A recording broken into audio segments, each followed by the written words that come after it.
I am welcome to pricing for profit in what feels like a discount-driven world. So, welcome to everyone for coming. This is the big pet peeve of mine. Anybody who's been a follower for a long time knows that I think discount and the word free are dirty little words that should be taken out of anybody's vocabulary because it's not helpful for female founders to be in that space. So we're going to go relatively quickly because there's eight essential pillars to profitability. We're going to cover six because the other two are very deep dives. And they will be covered in a course, and they are covered when someone works with us one-to-one, but there's just not enough time to get through all of them. But I will tell you what they are, so I'm not going to leave you in the dark about it. It's just a deeper dive for some things. Okay, so hold on. I'm going to pull up this little.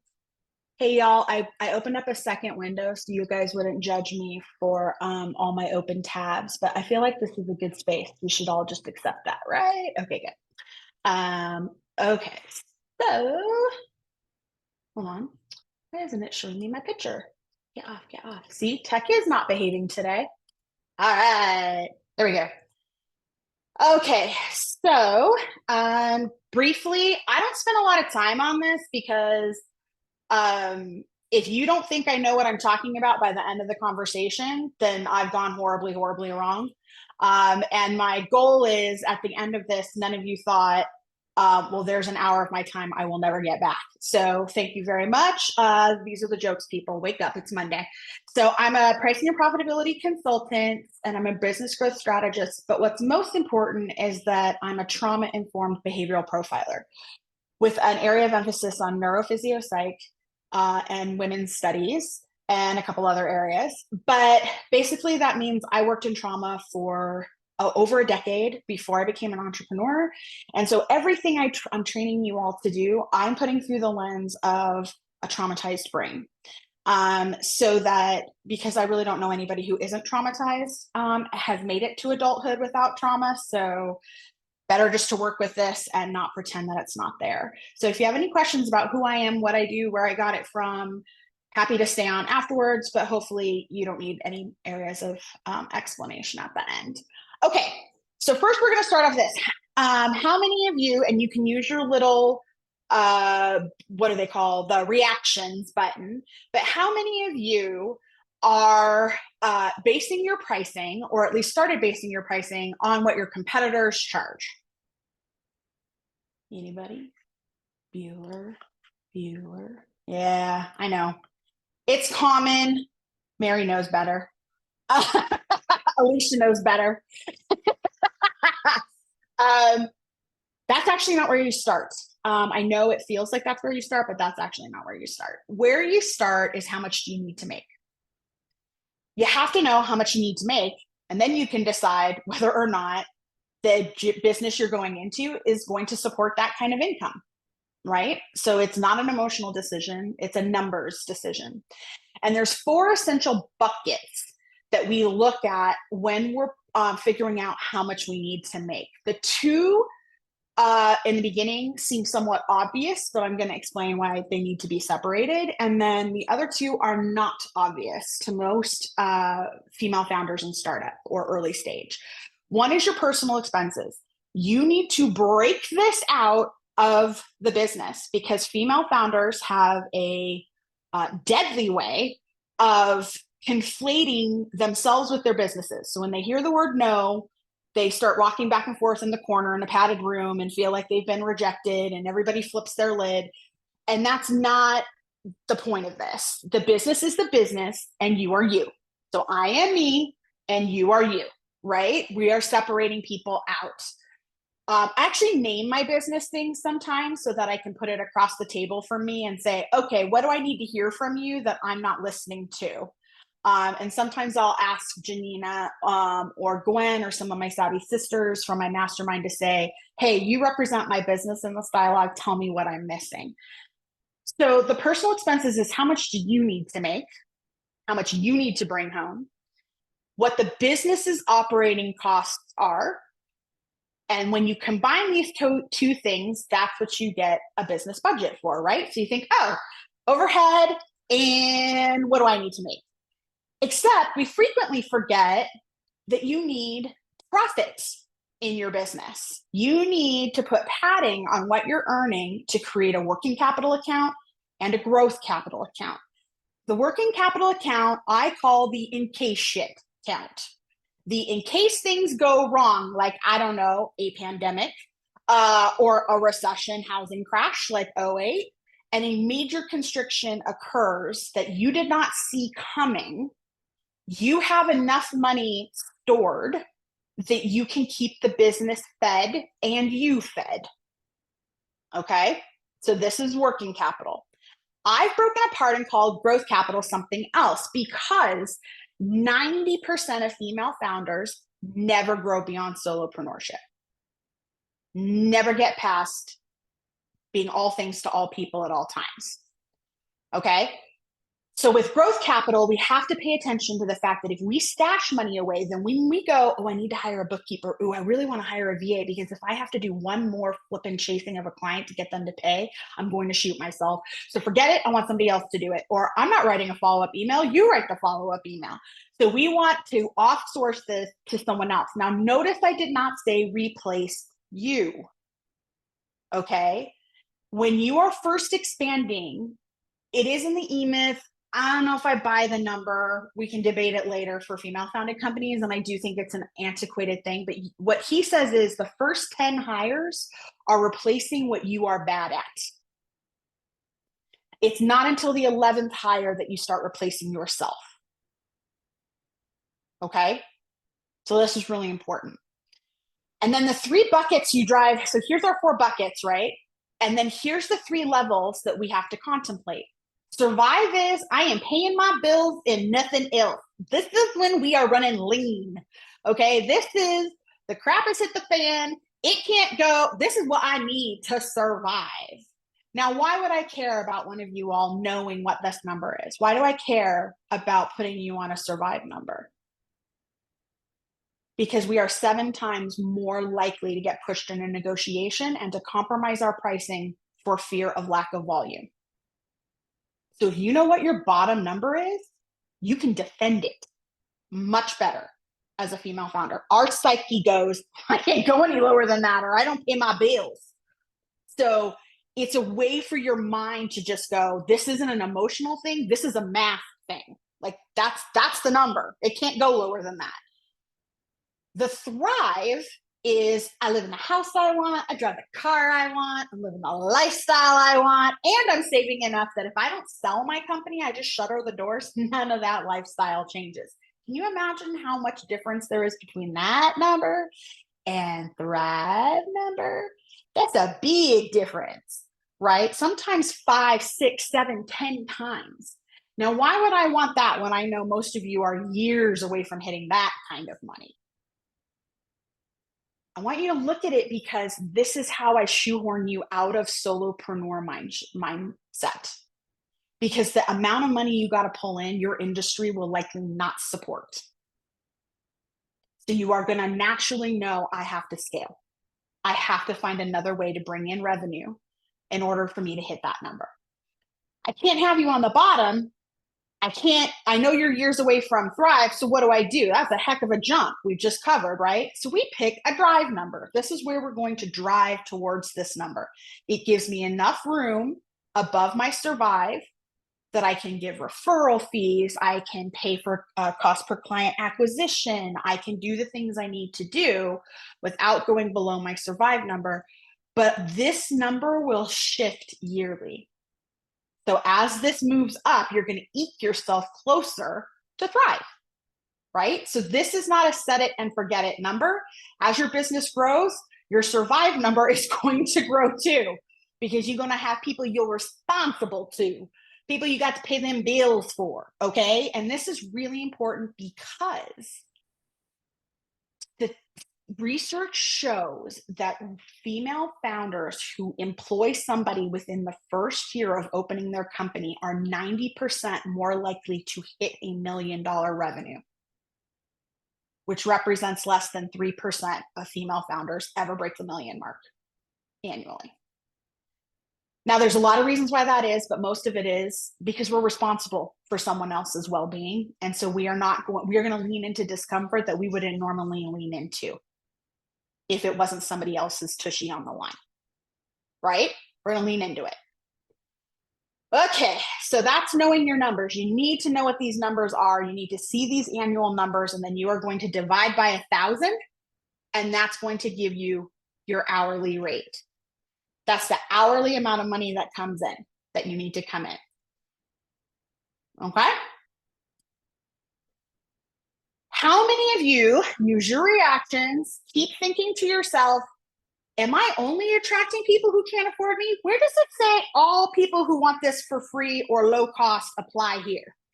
Who else feels like that's like a fine, right? You're like, how am I attracting these people? Reminded me when I dated. I've been married 25 years, but I'm at a point where I remember going up to my massage therapist before I met my husband and going, do I have all losers apply here written somewhere on my body that I am unaware of? And she's like, well, have you outlined what you want? And I was like, well, what do you mean? Have I outlined what I want? She goes, oh, no, you need to be really specific. What you want, what you need, what you're willing to compromise on, what you're not willing to compromise on. And you need to be very specific because the universe will give you exactly what you ask for. I spent 3 months writing my list, went down to the ocean, burned it, put it out in the ocean. I was like, woo, my husband walked in. Right after we got married, it dawned on me that I may have forgotten to write on that list, knows how to balance a checkbook. I may have forgotten to write that down. And yep, I didn't get one that knows how to balance a checkbook, but that's okay. I got everything else and I was all right with it, but still. So when you're going to pick your target market, most of you are going to default to you 5 steps back. That's your first place you go, because most of you have gotten into the business because you got it somehow transformative in your life. And you're like, oh, I'm going to do this for others. They say, somebody help me do it. So you end up looking at yourself 5 steps back. I remember the moment when Stephanie Blue and I, who were partners in a photography company years ago, looked at each other and we said, dude, our prices are at such a point that we can't afford us. I was like, we can't afford us. So why are we basing any of these decisions on what we can afford? That's irrelevant, right? I can't afford me. But that doesn't mean there's not people out there who can. So what we're going for here is we do not stick to one target. I know I'm pissing people off. They're like, oh, your ideal client avatar, pick an avatar. I'm telling you right now, the most successful businesses out there, Nike is not looking at one avatar. I'm sorry, they're not. Neither's Amazon, neither's Google. Nobody's looking at just one target, okay? None of the car company, nobody. They are looking at multiple targets. So this is how we break them down. You want 40% of resources going to a default market. This is where you're already comfy. This is where you already know these people. You have connections to them. You have a way of making money. This is going to give you your security. 40% more of resources are going to go to a stretch market. And I jokingly say I call it a stretch because it should hurt so good. So it should, I don't want to injure myself, right? But I need it far enough off that default that in a recession, which are typically limited to certain industries and for short periods of time, you want these targets far enough off of each other that if one comes under pressure, the other one does not have the same pressure put on it. And you might say to yourself, how come I have 40, 40, 20? Wait a minute, shouldn't this be a third, a third, a third? Nope, brains don't work like that. Wish they did. Your brain is never going to stretch beyond those 3. And really it's 40%, 40%, 20%. So the important thing is default gives you security, stretch gives you growth edge. And as female founders, how many of you have been like, I'm bored. What else can I do? I'm bored. I don't want to do this anymore. What else can I do? And you start chasing these pretty shiny pennies. Why? You're bored. Okay. So one of the things I encourage all of you to do is to pick a Hail Mary market in which you are not going to be bored. This gives you inspiration, keeps you on that edge, keeps you inspired. It only gets 20% of resources because you really haven't broken it down to tell you whether or not this target market's going to make you money. It's just a place that you feel inspired in. So if it sticks, it sticks. If it doesn't, it doesn't. Whatever. It's serving its purpose. Don't underestimate a Hail Mary. I've had my entrepreneurial career of 17 years based on a series of Hail Marys that caught. So now one caught in 9 months, one caught in 5 years. So they are going to vary when and if they catch. Okay. And this is your litmus test. If the target market you're selecting needs to be evergreen, not fad. Nobody hook their train on the slime bandwagon, okay? It's a fad. Parents everywhere want anybody who created slime to go jump off a very tall cliff because we're never getting it out of our children's hair or clothing ever again. So don't hook your thing onto a fad, hook it onto something evergreen. Now, I'm going to give you an asterisk about this. Our changing buyer behaviors are happening so rapidly right now that I argue whether anything's really evergreen anymore. So again, this is not a set it and forget it. Enthusiast market. How many of you have pets? How many of you feed that pet better than you feed yourself? That has more toys, better clothes, better care of itself. We do, okay? That's an enthusiast market. My dad had African violets, and Lord, the resources that man spent on what was the PhD or the pH of the water in the container and the right amount of sunlight. And was it indirect? Was that too close? I was like, dude, they're plants. But man, was he an enthusiast about it. Okay, if you can land yourself an enthusiast market, oh, you'll go make money. That's just fact. Okay, you need to have a high price tag problem. If everything that you're solving is a low price tag problem, you're never going to make the money that you want to make. And that butts up right against, they better have future problems. They better be able to, because it's 7 times less resources to market to somebody who's already done business with you than it is to go get somebody fresh. But if you did your job, you solved the problem, right? So you're like, wait, how does this work? If I don't solve the problem, then I don't get referrals, and they're really mad because they said I was going to solve the problem and solve the problem. The point is, you got to solve the problem they come to you with, but you've got to make sure that that market has the opportunity for future problems. And then please, for the love of everything holy, would you please make sure the people you're marketing to can afford to pay you? They have to have some money. If they don't have any money, go look for a nonprofit, which, by the way, that's just a tax designation. You still got to run your business, a nonprofit, like it's a profit business. Difference is you just have a different tax designation. But man, go volunteer, okay? Or charge your prices high enough that you can set some time aside to volunteer. Nobody wants to go to the bar and say hi to somebody and they go, let's get married. I was going to be cruder than that, but I decided not to for PC reasons. This is going to be on YouTube. So nobody wants to go to the bar and say, hey, let's get married. You know, that's not what they're saying, but for sense and purposes, let's just go with it. Okay. Nobody wants that. You have to build a funnel, a sales funnel. Now, there's a lot of funnel language in the world. Maggie will tell you that. There's marketing funnels, there's clicks funnels, you can't turn around without a flipping funnel. In case you notice, my thing doesn't look like a funnel. It looks like an hourglass. Because who the heck wants to get a client to the highest level and then watch them drop out the bottom and you'd be like, see you later, someday I make more money at some point. Tell your friends. Okay, that's not how that's going to work. You want to re-widen it, because at any point when they drop out of this funnel, you can drop them to something that's even or wider than where they're dropping from. So if 100 people come in here, only 50 will go here, 25 will go here. But do I just want to let those 50 drop from here? No. Oh, how about a maintenance program? Oh, how about a retention program? I'm trying to keep them activated and in front of me so that I can grow them up to be able to get into these other areas, right? So here's some examples of an initial buy-in. Felina calls it a stop the shop, and people always look at me and Alicia and go, what the heck is stop the shop? What the flippin' A is that term? Think about it this way. I want you to shop here so that you stop shopping with my competitor. That's why it's called a stop the shop. We're stopping them for shopping their work somewhere else. And basically, we're doing a neuro hack.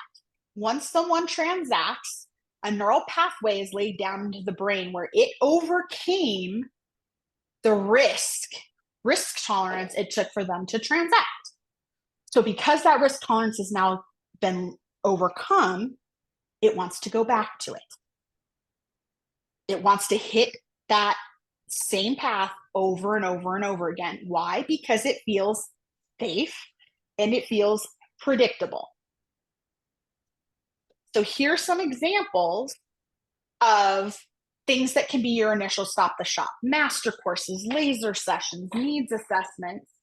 If who is in the room? Lisa might, although she does more B2G, business to government. Sometimes the fastest way into corporate is to do a presentation or a workshop. That's your point of entry. So Alicia would have this when she's talking about helping to support remote work and still keep the team cohesive. She might do a presentation of the corporation, then move down into a group program, then move to one-to-ones. I have another client right now who does the presentation, it moves into one-to-ones, and then it ends up in group, which is really interesting to me. And I have others that start with one-to-one, then go to presentation, then end up in group. So the point is you have to know how your target behaves and makes purchases. So a mid-level, and then the highest level, and then maintain them. So instead of meeting with them once a week, you're going to drop to once a month. And you're just going to coach at that point. You're not going to do deliverables. You're going to help them through group programs. And then this is where a membership program can come in. Does anybody have questions in the chat that anybody has? Anything, Gwen? Any checkpoints? Oh no, they're all frantically writing, or all have been so exposed to me at the sales sub hub that they're like, been there, done that, heard this before. No questions just yet, but a lot of really great information. And so yeah, you're doing great. Awesome. Great. Okay. So I do want to point something out here. This mid-level buy-in, which is a phase one initial project. And I wanted you to understand the differences with done with you, which is DWY, and done for you, DFY. Most people are used to DIY. Keep in mind, 80% of the planet thinks they're do-it-yourselfers, 20% really are. Okay. They have the best of intentions. Guess who is the most guilty of this? Oh, feminine. I'll do it. I can do it. I can do that. I don't want to do that. Hard pass. I don't want to do that. And I can speak to this because Gwen put me through I'm going to learn my own, I was going to build my own website. I'm smart. I could do that. Gwen's like, sure, come. We're going to show you how to build your own website. One, I didn't speak Russian or Greek or whatever the heck language they were talking about because I missed half of it. And the other part was when I was like, okay, I'm good. I'm good. What do you mean you're lost? Wait, we got to slow down because you're lost? But I just figured out the Russian. How come you can't figure it out? No, very challenging. And it took 2 sessions before I said, how much for somebody else to do this? Because I don't want to do this. I really don't want to do this. This is not worth my sanity. So that's what it comes down to. So keep in mind with the done with you versus the done for you.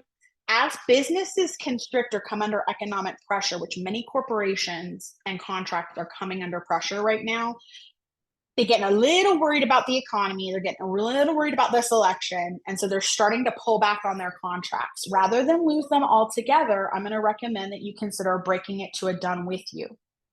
So that is something where you work with them. So part of the workload is shifting off you and to them. And that's why that price point can come down, right?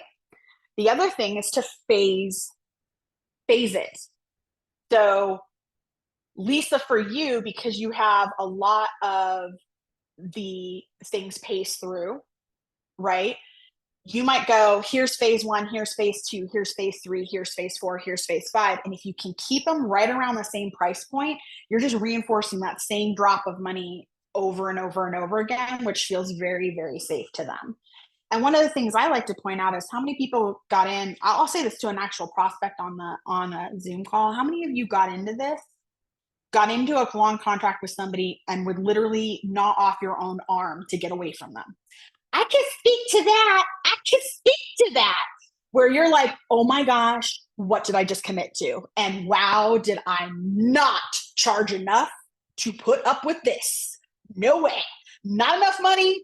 No, life is too damn short for me putting up with this. And you're locked in.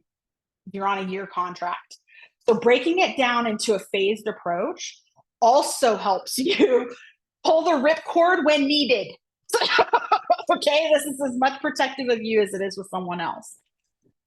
All right, let's talk about setting our offerings up profit-wise. So how do we set a profitable pricing structure and build offerings? So these are a couple of things.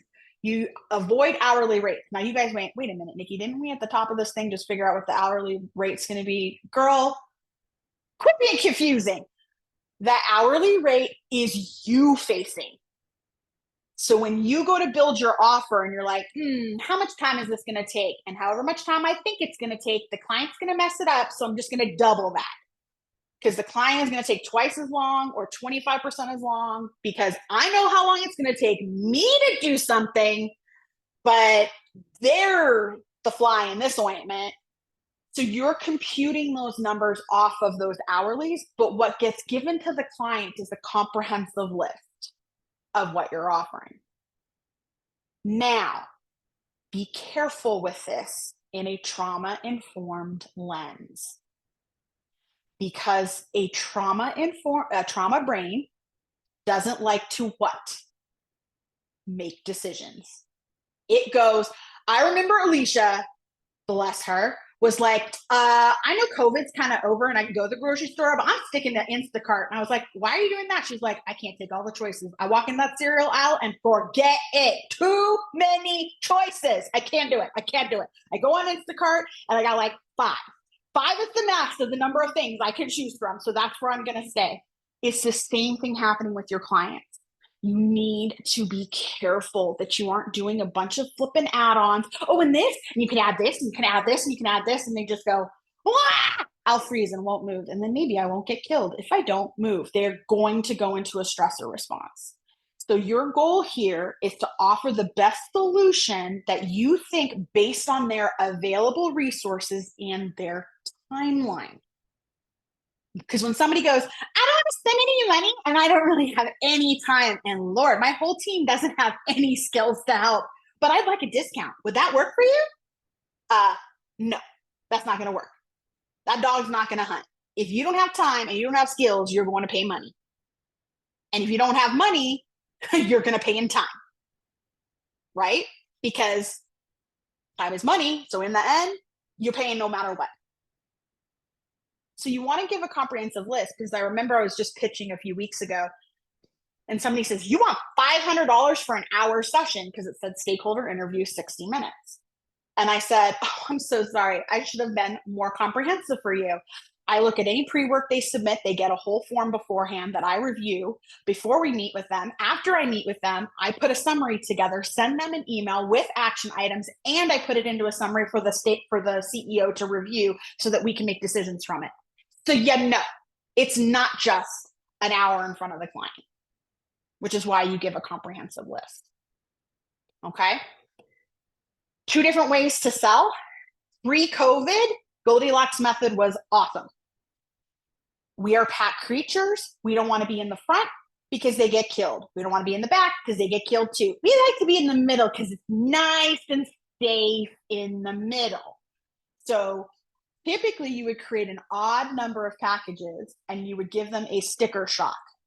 So most of you, when you're pitching, you go the lowest number first and then you go to the highest number. No. If you're going to use the Goldilocks method, you pitch the sticker shock first so that they go, oh my God, oh, there's cheaper options. Okay, it's okay. It is literally a sacrificial lamb. It is meant to make the other offering reasonable in their minds.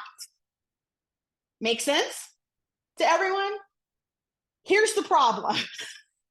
Trauma brains go, oh my God, hold me. I can't do this. Never mind. I'm not going to do anything. I'm just going to sit here and I won't solve the problem. This is scary out there. And that was scary and I don't want to do it. It doesn't feel safe. Right? So the Goldilocks method, not terribly effective right now. Okay? Not terribly effective right now. Best option is a downselling model. So you give them the ideal fit and you say, this is what I think is the right fit for the money you have, the time you have, the amount of talent you have, and the timeline you want to accomplish this with. This is what I think the best fit is. And then if they go, you go, okay, I can take some stuff away. And I need you to use the term take it away. Why? We've never outgrown the 2-year-old in us that says, don't touch our stuff. We never really have. We've just found a way to cover it up better. But in the end, if somebody touches our stuff, we still don't like it. Did somebody eat my yogurt in the fridge? Did it not say my name on it? Excuse me. So as case in point this morning, my 11-year-old asked for my eyeliner last night. I went to get ready for this thing. And guess what? Can't find my eyeliner. Don't touch my stuff. Okay? Don't take my stuff. I don't like it because I reach for it and it's not there. So you literally want to say, I can take away this, this, and this. Now, the impact of that is longer timeline, more time on your side, blah, blah, blah. You tell them and explain them more work on your side, but it brings the money down. So you have something to sacrifice. And then you want to maintain for future sales.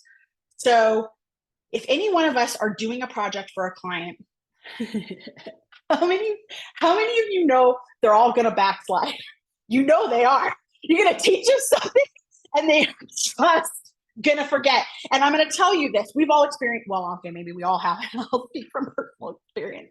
I hired an organizer and I was like, oh, it's so good. And she checked back in 6 months later and it looked just as bad as it did 6 months ago. And I was like, it was a waste of time. I'm chronically disorganized. It's never going to work. Whereas if she had built into what she did for me in checking in with me once a month, oh my gosh, I hit a button and Zoom just did that. Okay. Hand away from the keyboard, Nikki. Okay, Alicia, dang it. No, that was actually perfect. Nikki, that was perfect because you were like, if she checked in with me, drum roll.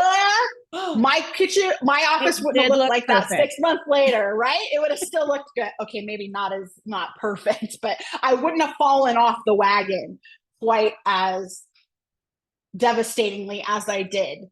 So you build into your packages this way of maintaining connection with them, and you're going to gauge it based on how long you're used to working with somebody before they fall off the wagon. And you've got to get that sweet spot, because if she checked in with me just a month afterwards, and that included it, dude, I'm still on my best behavior 30 days after she left. And I knew she was going to be coming over. So I was like, okay, it's going to be clean, right? It was around the 3-month mark where I had fallen enough off that if she had come back to me and said, why don't I check in once a quarter for the next year? And we just do a half day of getting everything back in and let's tweak. Maybe the way we organize it's not the best way for your brain. Maybe we need to make some changes. And the best way I'm going to see that is after you use it. Then I can see what changes need to be made. Right? So you have to figure out how long you want to build that in. Once we've taken all of that, how much do I need to make? What's my funnel? What's my target? We're going to be from each target. Then I can build, right? I build a grid. And this grid tells me exactly where I'm going. No more custom writing crap. No. Well, okay. Lisa might because there's enough money in it to custom write. But this is the piece I want you to be aware of. At each price point, you cannot stretch the brain time farther than ×3 to ×5, or it feels too risky. So if their initial transaction is 500, you can't push it over 2,500, or your conversion rates are going to plummet. too risky, not enough value to cost ratio. So you want to price it where you can eke it up. And then when you're re-widening that hourglass, you're going to back it down again. Divided by 4, divided by 4. Okay. And then this. I love y'all, but you can't say hi, $5,000, please. Like that, sorry, no. Well, okay, Lisa can, because her clients are going to be a lot more than $5,000. But you can't just go from 0 to big bucks and get decent conversion rates. So you need an effective sales process. How are you moving them through? So from the time they make initial contact with you, you've now taken them from a marketing qualified lead to a sales qualified lead. We are out of marketing and we are into sales. And then how do you assess what they really need? Because how many of you have worked with a client and what they said was wrong was really what was wrong? Almost never. There is always something else broken, way deeper that they don't know about. So you need to find a way to assess what they really need so that you all don't get caught in a situation where you flat rate bid something, you get into it and you go, oh no, I'm either renegotiating this contract and we're not even a month in or a session in, and now I have to renegotiate because they said they had something and they didn't, or you're going to eat it, which is 9 times out of 10 what a female founder will do. They'll eat it because they don't want to go back and renegotiate. They don't want to say, I got it wrong. And nobody wants to say to the person, you've turned into a bigger pain in the ass than I thought you were going to be. So I need to charge more money. That's not going to go over well. It's not going to go over well. So think about this. Look at it as an offer. Please, you are offering something. If sell is a 4-letter dirty word for you, then use a 5-letter word offer.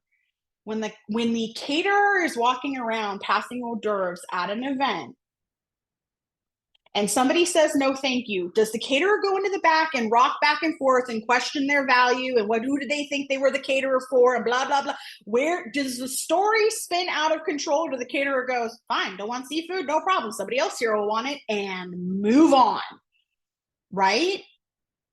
So could you in that moment as the caterer say, interesting, is it because it's seafood and maybe you don't like seafood? I could try to get you something else. No, thank you, I'm good. Okay, but what about this? Maybe I could do this for you. No, girl, you re-engaged. She said no, move on. Like, we don't need to like twist ourselves up into something we're not. That's not healthy. Okay? But there is a way to make the offer and then a way to maintain and retain that relationship with them for that recurring sales cycle. Okay? And you drip to them, you don't drop them. All right, we're going to take a quick break here for a second. All that's a lot of information. We are having a group profitability program next month, starting September 16th, where we're going to deep dive into each of these things and you're going to build it for yourself, for your business. Now, normally I do this 1-to-1 because I need to create a plan that's going to work for you, because one size fits all is not how female founders work. Each of our brains function differently. Our targets are different. What we need to make is different. All that's different. But I've got these templated enough that I think that I can guide you guys through this pretty dang effectively. So if it's a case where you can't afford to work with me 1-to-1, but you feel like you need help establishing all of this, what your numbers are, who you should be targeting, how you should be moving them through the sales process, what you should be billing into your offerings, and what you should be pricing them at, then this is the place to be. So Gwen is going to throw into there the information to go check it out, and a code. Our early bird already expired, so anybody that's on this virtual seminar has a code, and Gwen is also going to put that up to make it only $495. It will never be this price tag again. And for those of you who don't know me, you're gonna be like, yeah, everybody says that. Ask Lisa, ask Alicia. When I say the price tag isn't going to be that again, I don't lie. I am a truth teller. I underbid this sucker for how much work I'm putting into it. So you will walk out with a profitability plan. Take advantage of it now. It won't ever be this low again when I reoffer it again in the spring. We are going to have one more section to go through, and then I'm going to tell you about those 2 additional things that are involved in the course and in the one-to-one work we work with that is not going to fit in 45 minutes here. Okay, everything we've covered up until this point has been about making more money, right? But what did I tell you a profitability consultant does? Making more money and keeping more money. If I make $1 million, but I flush that $1 million down the toilet, did I just make $1 million? Am I profitable? No, I'm break even because I pushed it out. I didn't save anything. I didn't have extra left over at the end of the month.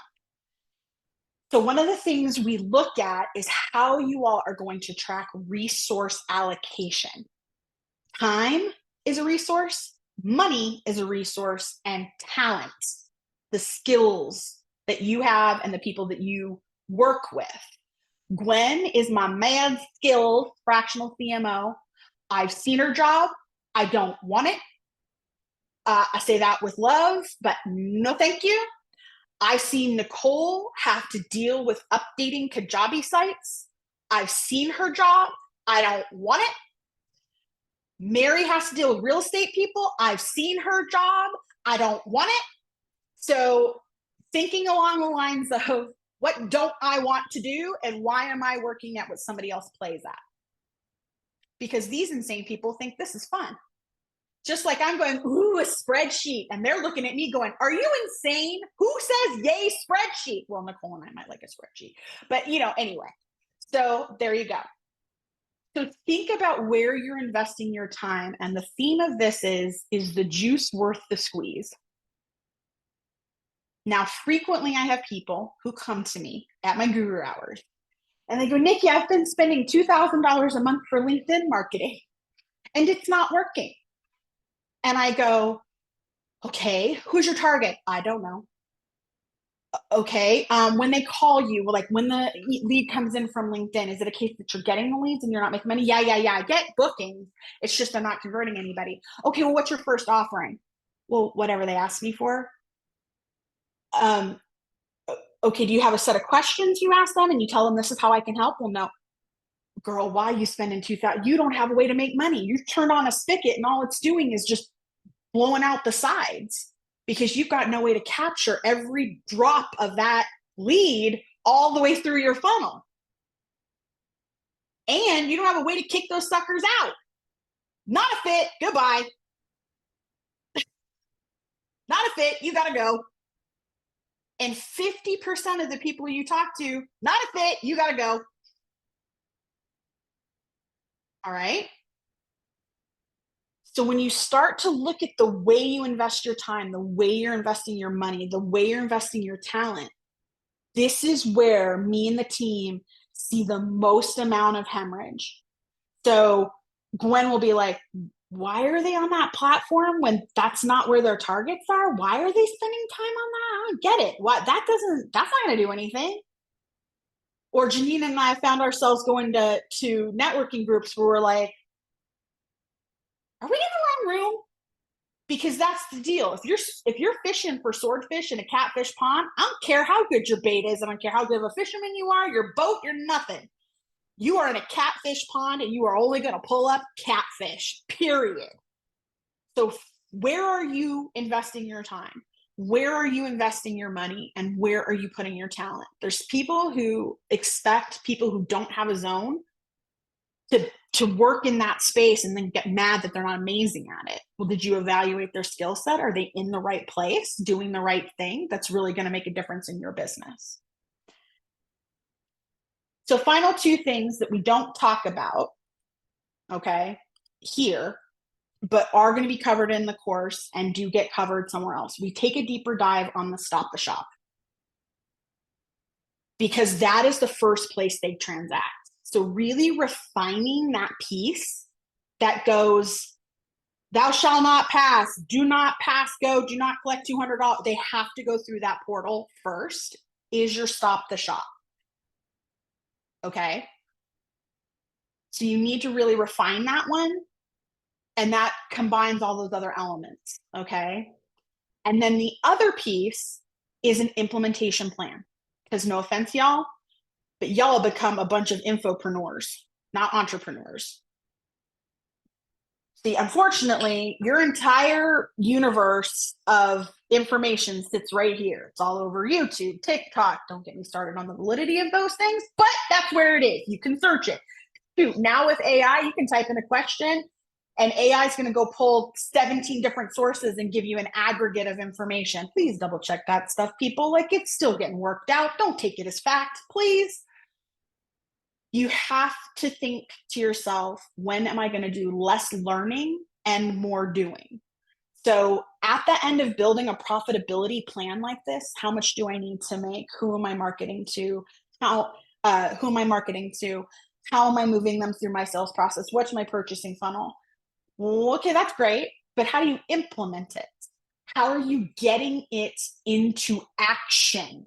Less learning, more doing.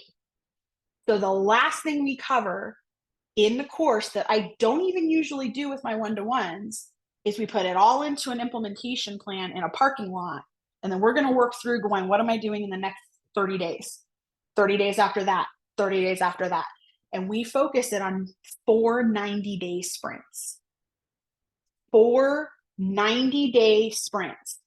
Because y'all keep acting like building your businesses is a sprintathon. You can't run a marathon like a sprint unless you won't be dead when you cross the finish line. Come on, people. Have you seen somebody after a sprint? We just watched the Olympics. They're like, whoa, yeah, I did it. I ran. Have you seen somebody come off of a marathon? They got like the foil coat and they put IVs in and they're drinking wine. I mean, they look like they've been through hell, right? Can you imagine if that's what they look like when they ran it like a marathon? You imagine somebody running that like a sprint, like a series of sprints? This is why we burn out. So you have to do 90 days and then go, what's my resources?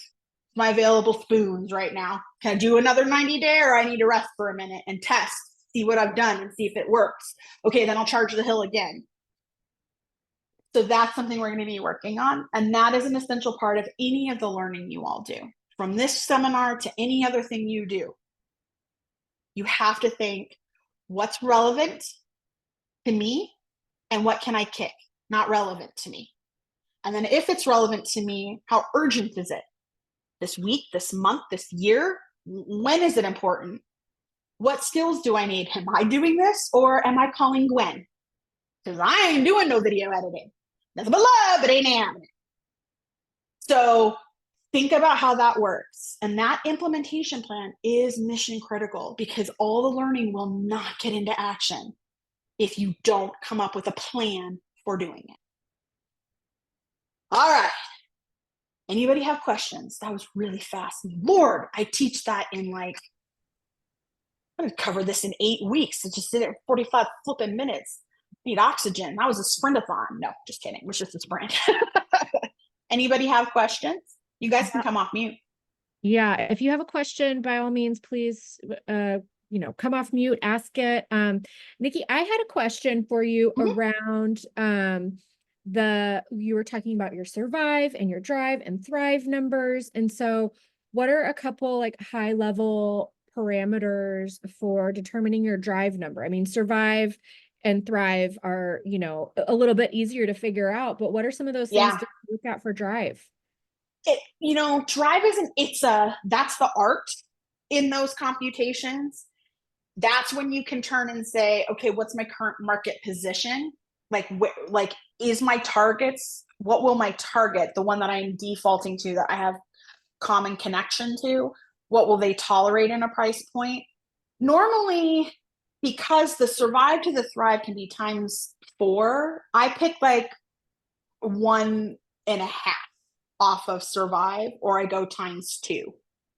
Something that feels doable. I can't push you all so far out that all volume collapses because we don't want that. But it's a little bit of an art form. And a lot of it comes from me talking to you all and figuring out where your confidence level is on how high I can push that number.